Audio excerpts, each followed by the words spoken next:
Sejam muito bem-vindos, me chamo Wallace, sou cursando em Filosofia e Psicologia e o tema central de hoje é como que a rigidez social ela acaba te prejudicando.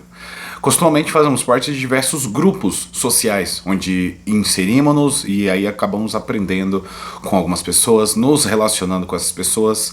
Às vezes acaba que até prolongamos a relação com essas pessoas justamente por conta do valor que ela nos trouxe nas nossas vidas, pelo quanto que elas nos ensinaram e até mesmo pelo quanto elas são produtivas, né? Pelo quanto elas produzem para nós. Só que o grande problema que eu queria trazer nesse canal hoje é justamente quanto os grupos sociais eles acabam atrasando a gente, ou até mesmo nos trazendo uma rigidez. E a rigidez social é um grande problema. Por quê? A rigidez ela nada mais é do que você acabar se restringindo a certas demandas, a certas condutas, porque essas rigidez elas acabam sendo valorizadas dentro de determinados grupos. E aí acabamos às vezes tentando nos enquadrar nesses grupos porque estamos nos relacionando com as pessoas desse grupo e não queremos parar de fazer parte daquele grupo. O senso de pertencimento influencia bastante nesse sentido porque por mais que a gente goste de alguma pessoa, por mais que a gente se interesse em fazer parte de algum grupo, a razão pelo qual nós faz estar nesse grupo que nos traz pelo menos a condição de nos manter nele continuamente. Então, por exemplo, alguns tipos de grupos sociais que todo mundo já deve ter feito parte, pelo menos um desses alguma vez na vida, foi um grupo social do trabalho, foi, sei lá, na família, você construiu sua própria família, você talvez inserido na faculdade, em um curso, na igreja, enfim, são diversos tipos diferentes de grupos onde você acaba fazendo parte. Esse grupo possui seus valores, você gosta de se relacionar com as pessoas que estão ali, por isso você desenvolve relacionamento com elas, você acaba atribuindo afetivamente algum vínculo com essas pessoas, e daí essas pessoas, por terem valores parecidos com o do grupo, ou defender os valores que o grupo desenvolve, você acaba tendo o senso de pertencimento para continuar fazendo parte desse grupo. Só que o grande porém está justamente nessa prisão que te assola e você não consegue perceber motivo ou condição para sair. Ou às vezes até que você perceba, você não deseja sair, por quê? Porque você está muito inserido nele. Conheço uma pessoa que de fato, ela já teve filhos, ela já se estruturou, socialmente falando, já teve 2 casamentos, só que infelizmente essa pessoa acabou não tendo uma condição onde ela visse condição necessária para sair do grupo que ela faz parte. Ela acaba entendendo que aquele grupo traz uma certa sensação de pertencimento, mas não só isso, um objetivo de vida, porque se porventura ela sair, provavelmente ela não tem mais o que fazer, ela não vai ter para onde ir, ela provavelmente vai ser uma pessoa que vai viver dentro de casa e o possível caso dela desenvolver depressão pode se tornar real. E isso acaba acontecendo com muitas pessoas porque acredita que o grupo, ele traz para nós um senso de pertencimento e um senso de realização. Só que ele acaba muitas vezes trazendo dependência emocional porque a gente acaba não tendo uma noção clara do motivo pelo qual a gente está lá. Às vezes a pessoa nem quer saber porque ela está lá dentro. Vou dar um exemplo para você. Quando eu tinha saído do ensino médio, eu estava com aproximadamente 17 anos de idade, eu me formei antes dos 18. Quando eu me tornei mais velho, adulto, fiz os 18 anos, acabei tendo uma relação rápida, né, de proximidade, amizade, com uma garota que ela tinha saído do ensino médio junto comigo. E foi então que ela, fazendo parte de um grupo da igreja, ela me chamou para fazer parte desse mesmo grupo. Como na época eu estava desempregado, eu estava sem faculdade, eu estava sem muita expectativa do que fazer, porque é um vazio enorme que tem depois que sai da faculdade. O que a gente vai fazer? Depois que a gente sai, do ensino médio, o que a gente fará em seguida? Que eu acabei aceitando. Foi então que eu participei daquilo que é chamado hoje como célula, participei de 1, 2, 3, mudamos, fomos em outras, tinha líderes diferentes, tinham pessoas diferentes, nos relacionamos com pessoas diferentes. Foi então que eu percebi que eu comecei a gostar do ambiente, por mais que eu não conhecesse ninguém, tivesse já alguns atritos, alguns arranca-rabo com algumas pessoas, mas eu passei a gostar daquele ambiente, achei maneiro. Ao decorrer dos anos, eu comecei a tentar buscar mais aprendizado, já que eu estava num ambiente religioso. Então eu li a Bíblia com mais frequência, comecei a estudar algumas passagens, eu comecei a atribuir valor na minha vida, porque aquilo fazia parte do meu cotidiano agora. Eu comecei então a tentar desenvolver novas habilidades para conseguir agregar no grupo social em que eu fazia parte, tanto da igreja quanto da célula. E assim eu comecei a conhecer mais pessoas, porque eu comecei a buscar referências na igreja, eu comecei a buscar pessoas que viessem a me agregar e que eu pudesse de alguma forma talvez trazer valor do ambiente que eu vivia. Foi então que eu comecei a querer aprender um pouco mais sobre ateísmo, e nisso eu comecei a estudar como que os ateus eles pensam acerca da Bíblia, como que eles veem a religiosidade, como que eles interpretam o cristianismo no senso comum. Mas muitas das pessoas que estavam lá dentro disseram que eu não poderia chamá-los de irmãos, diz que eu não poderia pesquisar e que isso talvez me tiraria da igreja, que me desconverteria. Diz que também eu não poderia procurar tanto ler a Bíblia justamente justamente porque eu precisava ter revelação sobre o que eu estava lendo, que a palavra mata, e que eu ler a Bíblia pura e simplesmente por querer, travaria o meu espiritual, travaria quem eu poderia me tornar, porque eu estava muito focado no que eles chamam de na carne, ou seja, apenas no meu querer e não no objetivo pelo qual Deus poderia fazer alguma coisa por mim ou através de mim. Eu comecei a achar muito estranho aquilo tudo, porque afinal de contas, se eu estou num ambiente e eu quero melhorar, qual o problema de eu tentar me desenvolver? Eu comecei a achar estranho porque se talvez aquele livro dogmático ele é quem rege aquela religião, por que não me aprofundar um pouco mais sobre o conhecimento sobre aquele tipo de doutrina? Por que não eu tentar aprofundar cada vez mais o meu conhecimento sobre pessoas externas para eu tentar solidificar minhas crenças, as minhas certezas, a minha fé sobre aquele ambiente que eu estou fazendo parte, sendo que na verdade o que eu estava vendo era simplesmente que estavam me colocando algemas, mordaças, amarras, cadeados, toda sorte de prisão que poderia haver psicologicamente falando e socialmente falando. Por quê? Dentro de um determinado período onde eu já estava noivo, né, eu acabei tendo então a surpresa da minha noiva dizer que ela não faria mais parte, por exemplo, da liderança. E isso é comum porque as mulheres faziam parte da liderança de cuidar das crianças. Então tinha células infantis, ou seja, crianças até certa idade, elas tomavam de conta. E aí ela mencionou que ela não se sentia mais à vontade para isso. Assim como também uma vez eu me dispus a não fazer parte de algo. Então foi interpretado como ok, mas ela parar, uma mulher parar de fazer parte do corpo da igreja, isso se tornou como algo blasfemável, né? Eu quase foi condenado por isso. O grande porém da questão foi que eles acabaram interpretando que eu deveria parar de ser noivo dela, simplesmente porque ela parou de talvez ter interesse nesse tipo de conduta dentro da igreja. E eu vejo que essa situação acabou nos trazendo um transtorno, mas também ao mesmo tempo um choque de realidade, porque a religiosidade que eles tinham era tão forte que, independente do motivo pelo qual nos uniu, a gente deveria desunir porque eles achavam que era necessário a desunião.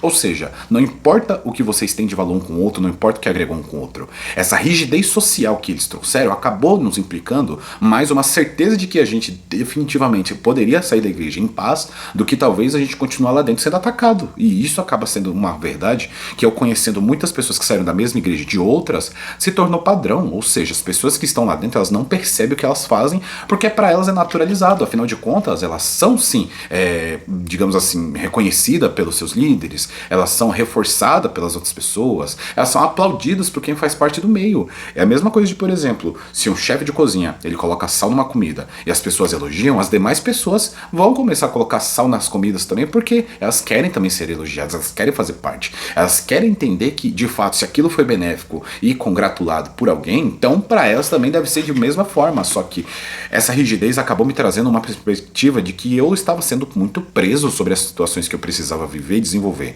Ainda sou apaixonado por estudar religião, sou apaixonado por estudar a Bíblia e o cristianismo, não me considero cristão, mas eu pelo menos tenho um entendimento de que eu consegui ter uma liberdade maior quando eu saí. Próximo da minha saída, acabou que eu fazia já parte ali da pré-eleição de próximos líderes que seriam levantados na igreja, que seriam abordados para tomar então a liderança de células. Durante tanto tempo que eu fiquei aproximadamente quase 7 anos. E nisso eu acabei não me sentindo bem para ir em um culto, não me senti bem para ir no segundo, não me senti bem para ir no terceiro. E tinha muitas pessoas que diziam que elas contavam comigo, mas que também eu poderia contar com elas. Elas disseram que eu poderia ser muito importante no meio, que eu seria uma pessoa grande, mas que ao mesmo tempo elas também me ajudariam. E foi então que eu percebi que saindo durante esse período, não indo durante esse período, eu simplesmente fui excluído de grupos de WhatsApp, eu fui excluído de grupos da liderança, basicamente me tiraram de tudo. Então eu percebi que a rigidez social que me era atribuída sobre me relacionar com as outras pessoas era produzida pelo ambiente que eu fazia parte. Eu já fiz parte também de ambientes laborais, num ambiente de trabalho, onde eu era rígido demais, justamente porque eu fui ensinado a ser rígido. Eu fui ensinado no meu primeiro a ser tão rígido de forma que eu viesse a ser sistemático com tudo que eu fazia e não podia ser movido 1 milímetro para fora da curva, porque eu acreditava que talvez daria errado as coisas. Porque a minha líder, ela falou que ela era bruta, que ela era rígida, que ela era talvez um pouco mais carrasca do que os demais líderes. Eu falei, poxa, se então ela é assim e ela tá fazendo parte da minha liderança, ela está me liderando, então eu acredito que isso é natural. E quanto mais se normaliza, pior fica, porque as pessoas que estão acima e elas talvez tragam e desenvolvam as regras que o jogo vai ser jogado, elas acabam se tornando cada vez mais autoritárias dentro daquilo que é feito, e as pessoas ao redor que são lideradas por elas acabam verificando essa situação e endossando todo esse tipo de circunstância, toda essa, pelo menos essa a forma como é maleada as coisas, a forma como é moldado, né, o ambiente. E eu percebo hoje fácil quando o ambiente ele quer te moldar mudar, ele quer te mudar, ele quer te fazer ser uma pessoa um pouco mais da forma como eles querem te colocar dentro de regras, colocar dentro de caixinhas e fazer com que você seja uma pessoa simplesmente da forma como eles querem. Você não precisa ser uma pessoa boa, você tem que ser a pessoa que eu quero que você seja. Você não precisa ser uma pessoa com boas habilidades, você só tem que reproduzir aquilo que eu pedi para você reproduzir. Você não precisa trazer novas ideias, você só precisa obedecer. Você não precisa se expor, você só precisa fazer aquilo que eu mandei você fazer. E isso acaba se tornando cada vez mais comum em ambientes que autoritarismo acaba sendo uma prepotência muito grande daqueles que estão liderando e que deveriam guiar e orientar, ao invés de mandar e pedir pra gente ser submisso. Infelizmente, talvez você passe por algum ambiente desses hoje, onde talvez você acabe se tornando um pouco mais submisso do que uma pessoa livre. E isso acaba te trazendo problema de saúde mental, problema de rigidez social, acaba te tornando uma pessoa que fica difícil se comunicar, porque talvez está tão incrustado em você valores que não são seus, mas que você adotou para que você fizesse parte, fosse aceito por um grupo, que hoje talvez você perdeu a sua própria identidade e você não sabe. Você provavelmente não sabe nem o que você é, nem o que você quer. Se talvez lhe tirarem do ambiente que você faz parte hoje, você provavelmente entra em depressão ou desenvolve algum tipo de patologia simplesmente porque você não desenvolveu a capacidade e habilidade de pensar por conta própria.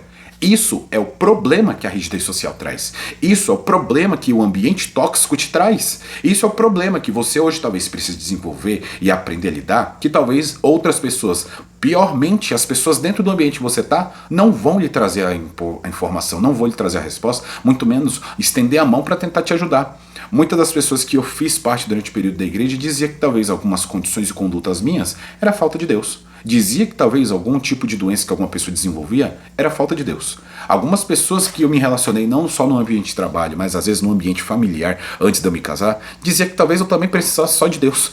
E isso acabou me trazendo um problema muito grande, porque eu comecei a perceber que o problema não era Deus ou a falta dele, eram as pessoas que não sabiam se relacionar comigo, porque elas foram interpretadas de forma que elas não viessem a ter pensamento próprio. Elas foram doutrinadas para que elas apenas repetissem ações e palavras. Elas foram ensinadas, eu posso dizer até que de certa forma, elas foram castradas da sua própria capacidade de autonomia para que elas pensassem apenas pela cabeça dos líderes, pela cabeça das demais pessoas.